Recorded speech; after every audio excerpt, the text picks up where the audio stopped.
Strategi perang Rusia makin ngeri. Terjunkan pasukan besar-besaran di Ukraina Selatan.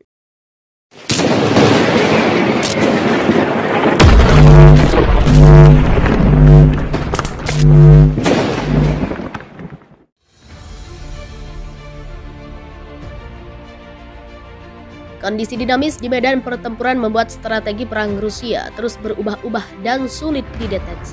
Baru-baru ini, strategi perang Rusia di Ukraina kembali berubah karena ambisi mereka untuk merebut Ukraina Selatan. Penasihat senior Presiden Ukraina Oleksiy Arestovich menyebutkan bahwa strategi perang Rusia saat ini berfokus pada penempatan pasukan besar-besaran ke 3 wilayah Ukraina. Rusia melakukan penempatan kembali besar-besaran ke 3 wilayah selatan Ukraina. Ujar Oleksiy sebagaimana dilansir dari Reuters. Mereka mencapai keuntungan taktis kecil, kemudian merebut kota Fulheriks Donetsk, sambungnya. Fulheriks sendiri merupakan pembangkit listrik terbesar kedua di Ukraina yang memiliki kedudukan vital bagi kebutuhan energi masyarakat. Laporan Reuters menyebutkan bahwa penguasaan pembangkit listrik tenaga batu bara Fulheriks yang telah berdiri sejak era Soviet akan menjadi keuntungan strategis pertama Moskow dalam lebih dari 3 minggu terakhir. Pembangkit listrik tenaga batu bara di Fulheriks. Menurut Oleksiy, Rusia tampaknya telah melakukan perubahan strategi untuk menyerang objek pertahanan strategis. Serangan yang digunakan merupakan serangan taktis yang cepat dan efisien. Hal tersebut ditujukan untuk melemahkan potensi ofensif Ukraina di kawasan industri Donetsk Timur. Ini akan menempatkan kami pada posisi di mana kami tidak dapat membebaskan semua wilayah kami dan menyerukan perundingan, ujarnya. Ukraina telah memperjelas niatnya untuk merebut kembali kota Kherson di Ukraina Selatan.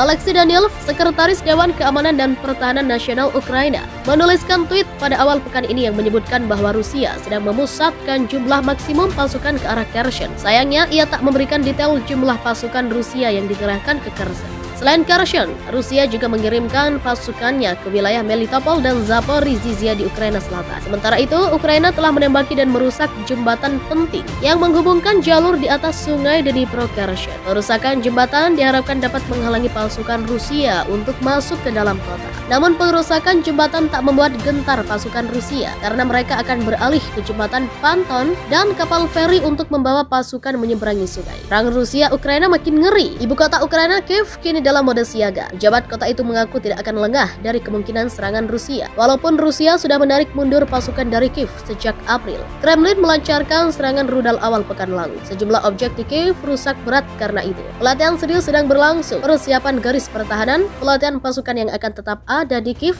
dan sekitar kota, kata Menteri Dalam Negeri Ukraina Denis Monastirskyi dikutip AFP. Hingga kini memang belum ada tanda serangan berbahaya lagi dari Rusia yang menargetkan Kiev. Konsentrasi pasukan tak terlihat di dekat perbatasan Belarusia, negara sekutu Moskow dekat Kiev. Tetapi kami memahami bahwa skenario apapun mungkin terjadi besok.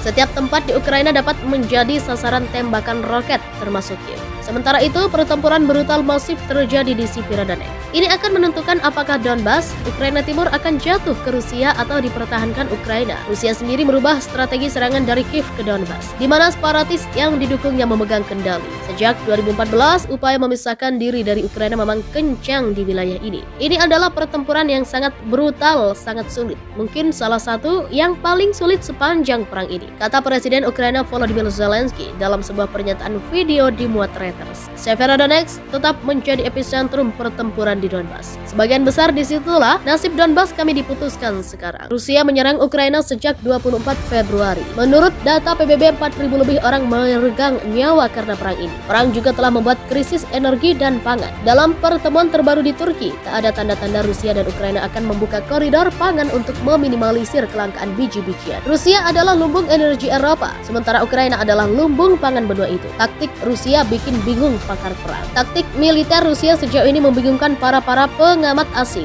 Sebelum invasi Rusia ke Ukraina, intelijen AS memperkirakan Rusia akan melakukan serangan besar-besaran dengan memobilisasi kekuatan udara. Tetapi yang terjadi selama 6 hari pertama aksi di Ukraina, jauh dari prediksi awal, Moskow memilih bertindak hati-hati dengan kekuatan udaranya. Saking bingungnya, sampai para pejabat AS tidak dapat menjelaskan dengan tepat apa yang mendorong perilaku menghindari resiko yang ditunjukkan Rusia. Mereka belum tentu mau mengambil resiko tinggi dengan pesawat mereka sendiri dan pilot mereka sendiri, kata seorang pejabat senior pertahanan AS yang berbicara dengan syarat anonim seperti dikutip Reuters. Meskipun alat tempur jauh di bawah militer Rusia, Angkatan Udara Ukraina masih terbang dan pertahanan udaranya masih dianggap layak, sebuah fakta yang membingungkan para ahli militer. Setelah serangan pembuka perang pada 24 Februari, para analis memperkirakan militer Rusia akan segera mencoba menghancurkan Angkatan Udara dan pertahanan udara Ukraina. Angka itu seperti sudah menjadi standar yang digunakan di hampir semua konflik dalam puluhan tahun belakangan. Itu akan menjadi langkah selanjutnya yang logis dan diantisipasi secara luas, seperti yang terlihat di hampir setiap konflik militer sejak 1938. Tulis think tank Rusia di London dalam sebuah artikel berjudul Kasus Misterius Angkatan Udara Rusia yang Hilang. Sebaliknya, jet tempur Angkatan Udara Ukraina masih melakukan serangan udara. Pasukan Ukraina dengan roket permukaan ke udara mampu mengancam pesawat Rusia dan menimbulkan resiko bagi pilot Rusia yang mencoba mendukung pasukan darat. Hingga kini memang belum ada tanda serangan berbahaya lagi dari Rusia yang menargetkan Kiev. Konsentrasi pasukan tak terlihat di dekat perbatasan Belarusia, negara sekutu Moskow dekat Kiev. Tetapi kami memahami bahwa skenario apapun mungkin terjadi besok. Setiap tempat di Ukraina dapat menjadi sasaran tembakan roket, termasuk Kiev.